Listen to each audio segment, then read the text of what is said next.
what I had been taught was not necessarily the entire truth. I felt like something was missing, and I knew that the component that was missing was Jesus. I first heard about Rabbi Schneider by channel surfing. I didn't agree with him and everything he was saying because I was a Reformed Jew at the time, and I was coming from a whole different perspective. But I was curious in Christian television, and I landed upon Rabbi's program. At the beginning, I would hear him talk about the church. I would hear him say things that sounded very Christian to me, or I'd hear a perspective on something he was teaching, and I didn't quite align with it, probably because I didn't understand it.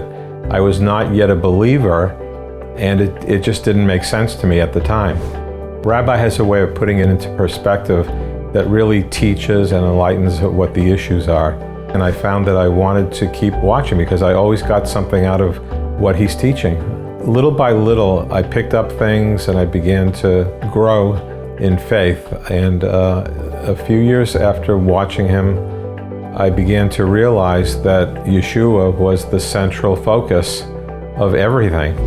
I would go to religious services at the temple that I went to, and I found toward the end that it just didn't click with me the way it used to. I didn't feel as spiritually enlightened, and I felt like something was missing. And I knew that the component that was missing was Jesus. It's important to reach out and connect to Jewish people.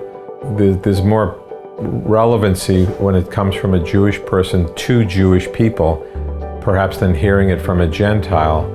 Preaching the gospel is very important.